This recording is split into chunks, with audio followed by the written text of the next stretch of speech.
I'm 38 and a single mom to a 16-year-old son named Kyle. His dad, my ex-husband, Jason, hasn't been in our lives for over a decade. He walked out when Kyle was barely 5, right after I found out he'd drained our joint savings and run up secret debt. I was left to raise our son alone while juggling 2 jobs and a broken heart. For the longest time, Kyle barely even remembered Jason. The few times I tried to bring him up, he'd just shrug or change the subject. I thought we were on the same page, that we'd both quietly moved on. But last month, I found out something that made my stomach drop and left me questioning everything I thought I knew about my own kid. It started when Kyle began acting different. Not in a way most people would catch. But I'm his mom, I know the difference between a teenager being moody and a teenager hiding something. He was suddenly extra secretive with his phone. Started going out without telling me where. Said he was studying with Nick or Dylan more than usual, but never wanted me to drop him off or pick him up. I thought maybe he was dating someone and just too shy to say anything. That would have made sense. But one night, I accidentally picked up his phone when it buzzed on the counter. The message preview froze me cold. It said it had fun catching up today, kid. Same time next week? And it was from Jason. At first I thought I was hallucinating. Jason? That Jason? I hadn't seen his name or heard his voice in over 10 years. I hadn't even known if he was still living in the same state. And now, here he was, messaging my son like they'd just grabbed burgers together like best buds. My heart was pounding so hard I thought I might throw up. I didn't confront Kyle right away. Instead, I opened his messages while he was in the shower. What I saw made me feel sick and betrayed. They'd been talking for nearly 5 months. Meeting up in secret. Jason had even given him gifts, a new smartwatch, a pair of limited edition sneakers I had specifically said I couldn't afford. Kyle had lied to me and said he got them on sale with his own money. But what crushed me wasn't the material stuff, it was the way Kyle talked to him. Warm. Excited. Almost like he missed him. And Jason? He wasn't just meeting up with Kyle. He was feeding him stories. Stories about how I had kept them apart. That I'd wanted Jason gone. That I'd manipulated the courts and made it impossible for him to be in Kyle's life. All lies. I sat down on the edge of my bed and just stared at the wall. I felt like I couldn't breathe. My own son, the person I'd fought hardest for, had been sneaking around behind my back, building a relationship with the man who abandoned us. And the worst part? That wasn't even the most shocking thing I was about to find out. The next day, I couldn't hold it in any longer. I sat Kyle down after dinner and told him I needed to talk. I didn't yell, I didn't accuse, I just asked him straight up if he had something to tell me. He hesitated for a second. Then his eyes dropped, and he said it. I've been seeing Dad. I asked him why. Why now, after all these years? Why behind my back? He told me it started after he found an old letter in one of our storage boxes, the kind you keep in closets and never open. Jason had written it years ago, back when he first left. I don't even remember saving it. Kyle said the letter made it sound like Jason had been forced out and that he always wanted to come back, but wasn't allowed to. That was the moment I realized Jason had planted the perfect seed of doubt, even in a piece of paper I hadn't touched in over a decade. Kyle found him on social media. Reached out. And Jason responded like he'd been waiting for that message his whole life. They met up a few days later, at a diner just 2 towns over. After that, it became a regular thing. Secret lunches. Phone calls. Texts. And Jason had been laying it on thick. He told Kyle that I'd poisoned him against his dad. That I'd filed for full custody to be spiteful, not because Jason had abandoned us. That I never let Jason talk to him, when the truth is, he didn't even try. For years. And Kyle believed him. When I tried to defend myself, Kyle cut me off. Said he didn't want to be stuck in the middle. That he just wanted to get to know his father. And then he said something that nearly broke me. You always said he didn't care about me, but he's trying now. Isn't that what matters? No, it isn't. But try telling that to a 16-year-old who's finally getting the attention he always secretly craved. I felt like I was losing him. Not just a little bit. Fully. I tried explaining the real story. How Jason left us with nothing. How he skipped child support payments for years. How I had to work night shifts while Kyle slept in the back of a second-hand daycare. But Kyle didn't want to hear it. He said it was too late to dredge all that up now. That night, I barely slept. The next morning, I got a text from an old friend, someone who used to know Jason back in the day. She said she saw him at a local coffee shop, with a woman. Not Kyle. Not me. Just a woman, around my age. Apparently, they were acting pretty cozy. I didn't want to jump to conclusions. Maybe it was nothing. But I still looked her up based on the name my friend overheard Jason say when they ordered. And guess what? She wasn't just a girlfriend. She was Jason's fiancée. They were getting married next month. Jason had been building a new life, and somehow, my son was becoming part of it. And I had no idea what role he planned for Kyle in that future, or if I was even in it at all. I tried to calm myself, to think logically. But then Kyle came home that evening with a strange look on his face and said something I never expected to hear. Jason had invited him on a weekend trip to meet the rest of his new family. And Jason didn't want me to know. I told Kyle no. Flat out, without hesitation. There was no way I was letting my son disappear for a weekend with a man who hadn't parented him for over a decade, especially not to meet people I didn't know, with no supervision, no information, and no trust. But Kyle didn't take it well. He exploded. Said I was being controlling, bitter, jealous. That I just couldn't stand the idea of him bonding with his dad. He threw words at me I never thought I'd hear from his mouth. Stuff that sounded rehearsed. Like he'd been fed those lines. He stormed off to his room, slammed the door, and didn't come out for hours. I tried to talk to him later that night, but he wouldn't open up. Wouldn't even look at me. The next morning, he was gone. Left a note on the kitchen counter, "Don't freak out. I'm just going to meet Dad. I'll be back Sunday night." I stood there gripping the paper with shaking hands, trying to decide if I should call the police. Legally, I had full custody. Jason wasn't supposed to take Kyle anywhere without permission. But I also knew that if I went nuclear, it might push Kyle even further away. I didn't want to make things worse. I texted him. No answer. I called. Straight to voicemail. So I waited. I kept myself busy, cleaning, organizing, walking in circles. I tried calling Jason, but his number went straight to a deadline. Either blocked or disconnected. I searched his name, the fiancé's name, anyone I could find. But everything I found led to one place, a listing for a lakefront Airbnb about 3 hours away. So I did what any mother would do. I drove there. No plan. No backup. Just instinct. When I arrived at the cabin around dusk on Saturday, I didn't even get out of the car right away. I just watched. There they were, Jason and Kyle, tossing a football near the water like nothing was wrong. His fiancée was setting up a little table outside with drinks and snacks. She looked nice. Way too normal. The kind of woman who'd never guess what Jason had done before building this cozy little fantasy. I was just about to get out of the car when I saw something that made my blood run cold. Another kid. A girl, maybe 7 or 8 years old, ran out of the house screaming "Daddy," and Jason scooped her up like it was the most natural thing in the world. Kyle just stood there, staring at them, like he'd seen a ghost. That's when it hit me. Jason hadn't told Kyle about the girl. Or the fiancé. Or the life he'd built while pretending Kyle was his second chance. I stayed frozen in my car, watching as Kyle's face shifted from confusion to realization, to something else entirely. I knew that look. It was betrayal. And what happened next made me realize, Jason wasn't just trying to reconnect. He was trying to replace me. I didn't knock. I didn't call out. I waited. Part of me hoped Kyle would come walking down the driveway, needing space, looking for answers. But he didn't. So I stayed in the car, parked behind a cluster of trees just far enough that they couldn't see me, but I could see everything. Dinner was outside on the patio. Jason grilled. His fiancée smiled at Kyle like he was already part of the family. And Kyle? He looked uncomfortable.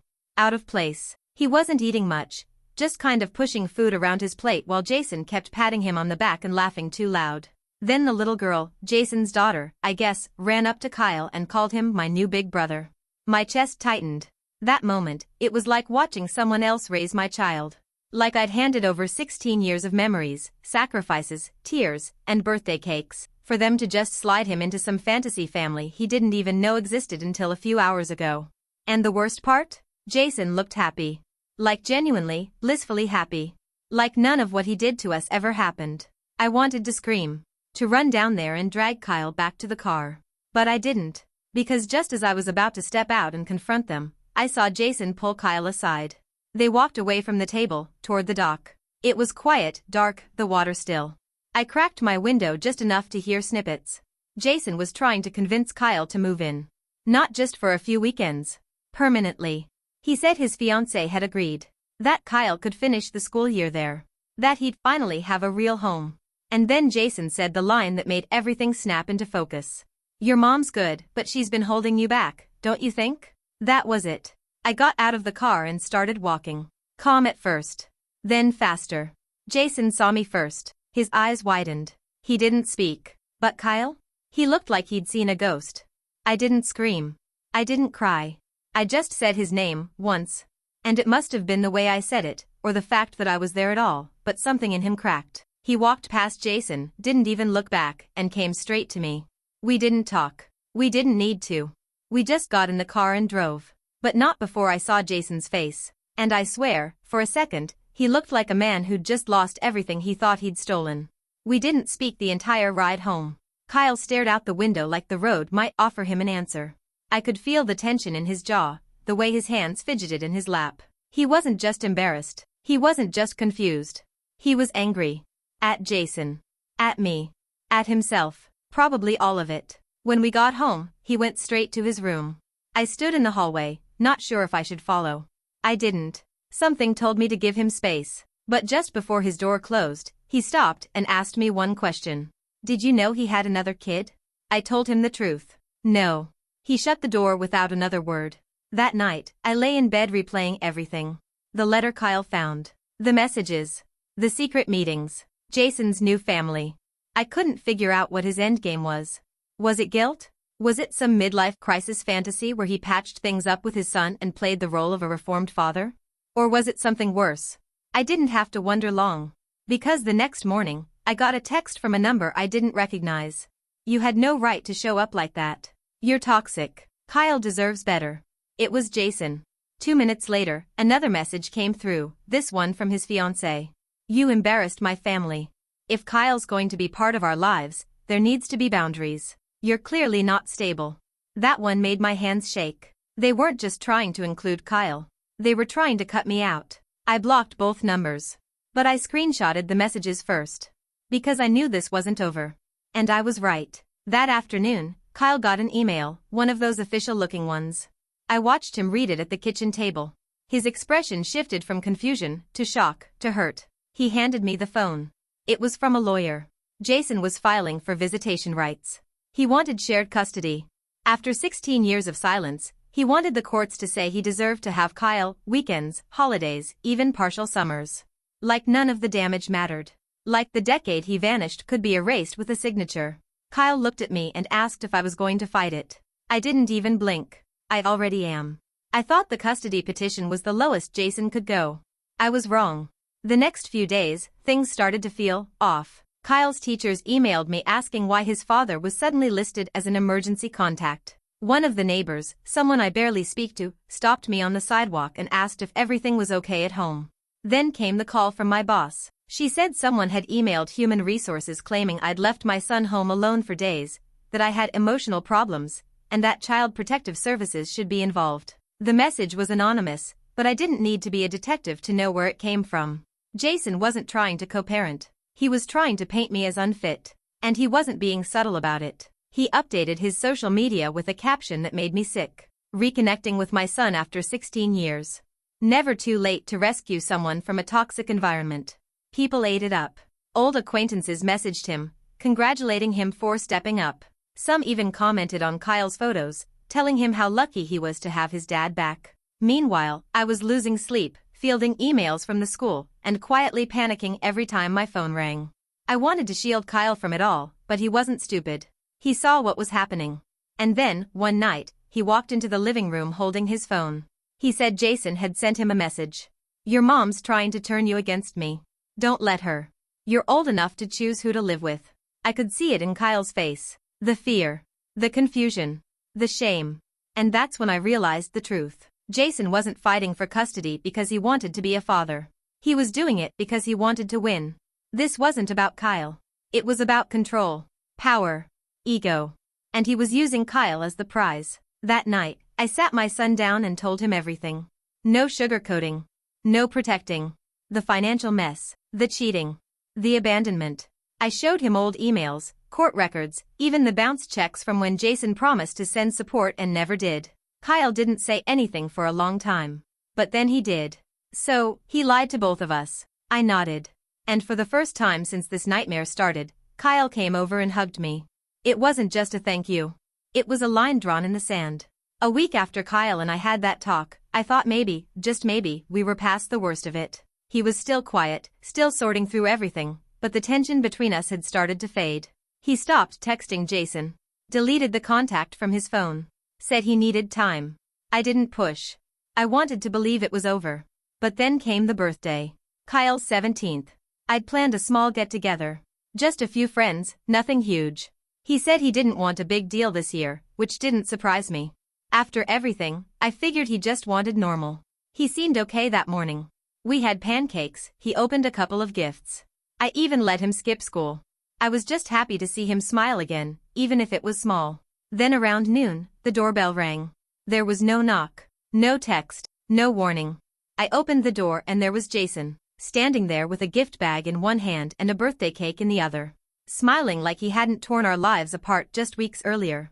He tried to act casual, said he just wanted to drop by and see his son, that he thought it was time to stop being kept out. Before I could say anything, Kyle walked into the hallway. And he froze. I'll never forget his face. It was that awful mix of dread and hope. That look kids get when they're desperate for something to be okay even though they know it won't be. Jason opened his arms. Said he brought Kyle's favorite cake. Told him he wanted to talk, just for a few minutes. That it didn't have to be like this. Kyle didn't move. He just stared. And then Jason said something I wish I could erase from my son's memory forever. I know your mom's been filling your head with crap, but I love you. I've always loved you.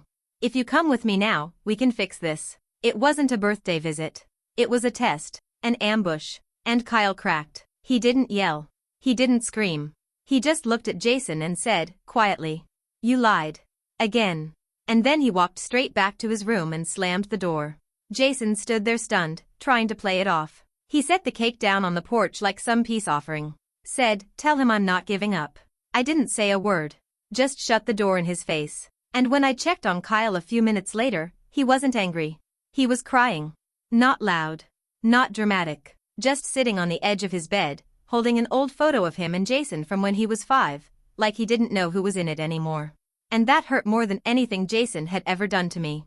Because my son had finally stopped wondering whether Jason loved him. And started wondering why he never really did. For 2 days after the birthday incident, Kyle barely said a word. He went to school, came home, did his homework. But he moved through the house like a shadow, silent, hollow, disconnected. I gave him space, but I was terrified.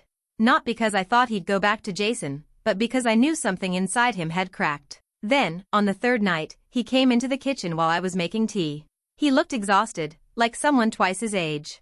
He sat down at the table and told me he wanted to show me something. He pulled out his laptop, opened a folder, and slid it toward me. It was filled with college applications. Some were halfway done. Others were fully submitted. All of them were out of state, far out of state. I looked at him, confused, but before I could ask, he said it. "I need to get away from both of you." That hit like a punch to the chest. I wanted to ask what he meant. Was I now part of the problem? Had I pushed too hard? Been too open? Too closed? But he clarified before I spiraled. "I don't mean I'm mad at you. I'm not. But everything here feels broken. Him. What he did. What I let happen. I just need a clean start. I need to figure out who I am without either of you pulling me in different directions." I wanted to cry. But I didn't. I just nodded. Because as much as it hurt, he was right. This wasn't about escaping me. It was about escaping the weight of being caught in the middle of a war he never signed up for. One that started long before he was old enough to understand what love or loyalty or abandonment really meant. He told me he wanted to focus on film school. That he'd been researching programs in other cities. That the only way he felt like he could breathe again was if he left this place behind. And he had already emailed Jason. Told him not to contact him again. Ever. He didn't do it out of anger, he did it for peace. He showed me the email. "I need space to heal. I don't hate you. But I can't have you in my life. Maybe one day. But not now. Please don't try to contact me again." I asked if he was sure. He said yes. That night, I cried alone for hours, not because I was losing my son, but because I finally understood just how much pain he'd been carrying. Pain that I hadn't caused, but that I hadn't been able to shield him from either. And somewhere in that heartbreak, I felt something else too. Pride. Because it takes real strength to walk away from someone you once worshipped. To protect your own future. To say no, even to your own father. It arrived on a Thursday. A plain white envelope, no return address, just our last name handwritten in black ink. I almost tossed it without opening it, assuming it was junk mail or a mix-up. But something about the handwriting, it felt familiar. Off, shaky. I didn't open it right away. It sat on the kitchen counter all afternoon, catching my eye every time I passed. By the time Kyle got home, I had already convinced myself it was nothing. But he noticed it immediately. He picked it up, turned it over, and just stared. Then he said, flat and cold, "This is from him." I didn't ask how he knew. I could see it in his face. He opened it without hesitation. No fear. No curiosity. Just this numb, resigned look like he already knew what was inside. It was a letter. 4 pages. Handwritten. Jason's words poured out like a flood of guilt, excuses, half-truths, and desperate attempts to rewrite history. He said he never stopped thinking about Kyle, that the court stuff was just legal formality, that his fiancée didn't mean to be disrespectful, that he only lied because he didn't know how to be a dad, and was trying to do better. And then came the part that made my heart stop. He wrote, "If you're not ready to forgive me, I understand. But if something ever happens to your mom, I hope you know my door will always be open." That line. That line. I felt like I couldn't breathe. It was subtle enough to be overlooked, but deliberate enough to send a message. Like he was waiting. Like he was betting on time. On me slipping up. On dying, even. And Kyle? He didn't say a word. He folded the letter, walked over to the sink, and lit a match from the emergency candle drawer. I wanted to stop him, part of me did, but I didn't. He dropped the letter into the sink, watched it catch fire, and didn't flinch as the edges curled into ash. Then he turned to me and said, "If he sends another one, you burn it too." And that was it. No meltdown. No tears. Just resolve. But later that night, long after he went to bed, I heard him pacing his room. Quiet, slow footsteps. Like he couldn't sleep. Like something was eating at him. I cracked his door, just enough to check on him. He was sitting on the floor, back against the wall, holding a framed photo of us from when he was little. I hadn't seen that photo in years. I don't even know where he found it. And that's when I realized. The letter didn't reopen the wound. It confirmed it would never fully close. The envelope was thick and glossy, college-branded and bright. It came a week after the letter we burned. Kyle stood with it in the kitchen like it might explode in his hands. He didn't even open it right away. Just stared at it, like he was afraid to hope. When he finally did, his hands were shaking. Accepted. Full ride. Out-of-state film program, his top choice. I screamed. He laughed. It felt like the first good moment in months. Maybe years. We jumped around the kitchen like idiots. For that night, we let ourselves believe we were finally on the other side of all of it. Until the email came the next morning. Not to Kyle. To me. From the university's admissions department. They were confirming our recent call and letting me know that Jason had reached out 2 weeks ago. Said he was involved in Kyle's education decisions. Asked to sit in on financial aid discussions. Claimed to be co-parenting. My chest went ice cold. He'd known Kyle was applying. He'd seen the school name in the background of one of Kyle's posts. And without telling either of us, he had wormed his way into the admissions process. Tried to make himself the father figure again. Tried to claim credit for a dream he'd never supported. I didn't tell Kyle right away. Not because I wanted to hide it, but because I didn't want to destroy that sliver of joy he finally had. But it didn't last long. Kyle got a call from the university's housing office. They said his father had requested to help coordinate move-in day. That's when Kyle found out for himself. And that's when he snapped. He didn't scream. He didn't cry. He just calmly opened his laptop, typed up an email, and CC'd every department Jason had contacted. He wrote, "Jason, last name, is not involved in my life. He is not my guardian. He does not represent me. He has not contributed to my education or future in any way. Please remove him from any communication and disregard anything he submitted or claimed about me." He signed it, closed the laptop, and then turned to me and said, "That was the last time I'll ever deal with him." And he meant it. We never heard from Jason again. No more letters. No more visits. No more twisted attempts at rewriting the past. Kyle left for school that fall. I drove him there, just the two of us. 8 hours on the road, just like when he was little and we used to make up stories about the clouds. We carried his stuff up to the dorm, hung his posters, made the bed. I stocked his fridge. He rolled his eyes. I cried in the car on the way home. But this time, they were good tears. Because after everything, every lie, every secret, every hurt, he didn't let it define him. He chose himself. And that's what this whole story was really about. Not a deadbeat dad or a custody war or a letter we should have burned sooner. But a kid who found his own voice. and a mother who finally got to watch him use it.